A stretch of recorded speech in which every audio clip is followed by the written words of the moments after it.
Assalamualaikum warahmatullahi wabarakatuh. Ulama yang saya hormati, teman-teman sekalian dimanapun Anda berada, di bulan suci Ramadan, hari yang ketiga ini, alhamdulillah kita semuanya dalam keadaan sehat walafiat. Dan kita ketahui bersama, di bulan suci Ramadan ada peristiwa penting yang terjadi di bulan suci Ramadan di zaman Rasulullah. Tercatat di sejarah, Perang Badar terjadi di bulan suci Ramadan. Perkiraan 313 melawan 1000 pasukan musyrikin. Perang Khandaq di bulan suci Ramadan. Fathul Makkah di bulan suci Ramadan. Namun sebelumnya, ketika Rasulullah SAW bersama para sahabat pulang dari jihad fisabilillah dan pertempuran peperangan, Rasul mengatakan, "Hai para sahabat, roja'na min jihadil asghar." Kita telah pulang dari jihad yang kecil dan kita akan memasuki jihadil akbar, memasuki jihad yang besar. Maka para sahabat bertanya, "Ya Rasulullah, bagaimana mungkin kita baru pulang ini dari peperangan yang kecil, sementara kita menghadapi musuh yang sangat banyak, perlengkapan mereka sangat banyak. Kenapa engkau mengatakan bahwasanya kita telah pulang dari jihad yang kecil, peperangan yang kecil, dan akan memasuki peperangan yang besar?" Ya, kata Rasulullah, sesungguhnya kita akan memasuki jihad yang besar, yaitu melawan hawa nafsu yang terdapat di dalam diri kita sendiri. Musuh bisa kita lihat, mereka bersenjata, kita bersenjata, tapi hawa nafsu terdapat di dalam diri kita sendiri. Kita yang bisa mengekangnya dan kita pula bisa mengatasinya. Maka dengan ini, jihad melawan hawa nafsu adalah peperangan yang besar, jihad yang besar. Perlu diketahui bahwasanya ketika Allah Subhanahu wa taala menciptakan akal dan hawa nafsu, ketika Allah menciptakan akal, Allah bertanya, "Wahai akal, man anta wa man ana?" Siapa kamu dan siapa saya? Kata Allah kepada akal. Akal bertanya, "Anta Rabbi wa ana abduka." Engkau adalah Tuhanku ya Allah dan saya adalah hambamu. Akal langsung bahwasanya memberikan persaksian, mengakui Allah Subhanahu wa taala adalah sebagai Tuhannya, akal sebagai makhluknya. Kemudian Allah menciptakan hawa nafsu. Allah bertanya kepada hawa nafsu, "Wahai hawa nafsu, man anta wa man ana?" Nafsu menjawab, "Anta, anta, ana, ana." Engkau ya engkau, saya ya saya. Maka karena sombongnya hawa nafsu ini, Allah rendam di neraka jahanam. Neraka sangat panas, bahkan sampai ribuan tahun. Setelah ribuan tahun berlalu, Allah angkat nafsu. Allah tanya kembali, "Man anta wa man ana?" Nafsu tetap menjawab, "Ana, ana, wa anta, anta." Saya, kamu, kamu. Tidak ada hubungan antara saya dengan kamu ya Allah. Maka Allah mengangkat lagi hawa nafsu ini, direndamkan di neraka yang sangat dingin sampai ribuan tahun. Ribuan tahun berlalu, Allah angkat lagi, "Wahai hawa nafsu, man anta wa man ana?"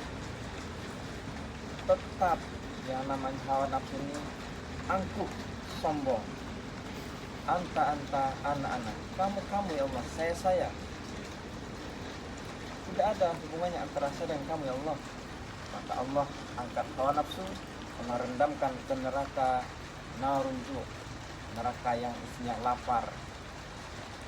Baru beberapa saat saja Allah rendam hawa nafsu ini di neraka yang isinya dengan lapar. Langsung hawa nafsu mengatakan, "Ya Allah, saya tidak kuat ya Allah." Baru beberapa saat sudah tidak kuat. "Asyhadu," saya bersaksi ya Allah, "annaka Rabbi wa ana abduka." Engkau adalah Tuhanku ya Allah dan saya adalah hambamu ya Allah. Setelah sekian kali Allah memberikan rendaman di neraka yang sangat panas, nafsu masih sombong. Neraka yang sangat dingin, nafsu masih sombong. Neraka yang sedikit saja kelaparan, nafsu sudah tidak kuat. Para hadirin, teman-teman yang berbahagia, bahwasanya hawa nafsu dalam diri kita ini yang bisa mengekang diri kita dengan cara menahan rasa lapar. Kita berpuasa. Kalau sudah kita berpuasa, berpuasa ini adalah ibadah yang sir, ibadah yang tidak bisa dilihat orang, ibadah yang tidak bisa dinilai orang. Kalau sholat, orang bisa melihat kita sholat. Kita berzakat, orang bisa melihat kita berzakat. Kita bersedekah, orang bisa melihat kita bersedekah. Kita menolong orang, menghindarkan duri di jalan, orang bisa melihat kita. Tetapi berpuasa hanya kita sendiri dan Allah Subhanahu wa Ta'ala yang tahu. Maka dengan ini, bulan suci Ramadan ini, mari kita tahan hawa nafsu kita. Godaan terlalu banyak bulan suci Ramadan ini. Walaupun bulan suci Ramadan futihat abwabul jannah wa ghulqat abwabun nar. Allah tutup, Allah buka pintu surga selebar-lebarnya. Allah tutup pintu neraka serapat-rapatnya. Allah belenggu setan. Tetapi kita manusia ini masih punya hawa nafsu. Kita lihat, setelah berbuka puasa, hidangan begitu banyak di atas meja, kita makan, kita minum, kita memperlambat sholat maghrib berjamaah, bahkan dengan kekenyangan sholatnya pun sampai tertunda. Masuk ke sholat isya, azan berkumandang di masjid, banyak yang berleha-leha tidak ke masjid. Mungkin sekarang 10 hari pertama masih semangat-semangatnya ke masjid sholat isya. Nah, begitu selesai sholat isya, sholat tarawih sudah mulai kendor. Hawa nafsu sudah mulai merusak mindset kita. Tidak sholat tarawih, diajak teman, mau belanja, mau pergi jalan-jalan, diajak teman akrab, diajak sahabatnya. Sementara sholat tarawih hanya ada di bulan suci Ramadan, tetapi dia dengan ajakan temannya, digoda dengan hawa nafsunya, mungkin dia mau jalan-jalan, sholat tarawih ditinggalkan. Itu salah satu godaan. Selanjutnya teman-teman sekalian, kesempatan ini marilah betul-betul kita kekang hawa nafsu kita. Kemarin kita bebas, mau apa saja bebas. Nah, jangan sampai bulan suci Ramadan ini bulan yang penuh dengan pendidikan, pengajaran. Sholat subuh di masjid ada tausiah, sholat zuhur ada tausiah, sholat tarawih ada tausiah.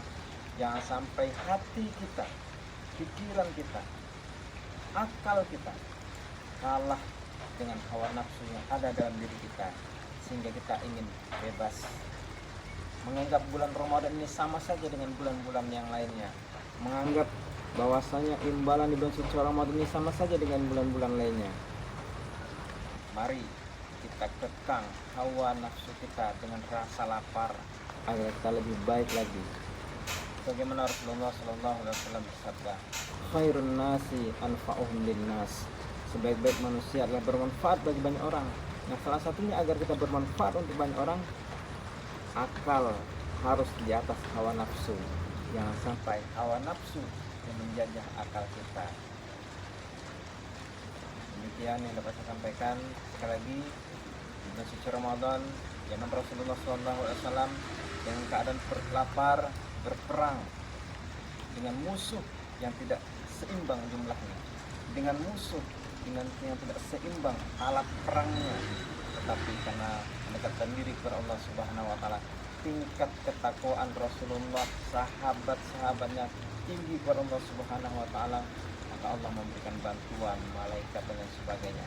Kita zaman sekarang ini tidak lagi berperang di bulan suci Ramadan, tidak lagi mengangkat senjata di bulan suci Ramadan, tetapi kita mengekang hawa nafsu diri kita sendiri, meningkatkan iman dan takwa kita kepada Allah Subhanahu wa Ta'ala dengan sebenar-benar iman dan sebenar-benar takwa, menjalankan perintah-perintah Allah dan menjauhi larangan Rasulullah SAW, larangan Allah Subhanahu wa Ta'ala. Kita jaga diri kita jaga keluarga kita jaga sahabat kita, selain nasihat menasihati. Mudah-mudahan kita semua jadi hamba Allah Subhanahu wa Ta'ala yang bertakwa. Terima kasih, selamat berbuka puasa. Ingat, setelah berbuka puasa, makan kurma 3 butir, minum air putih, agar minum susu, kita makan sholat maghrib berjamaah. Setelah sholat maghrib berjamaah, lanjutkan makan yang berat-berat. Wabillahi taufiq wal hidayah. Wassalamualaikum warahmatullahi wabarakatuh.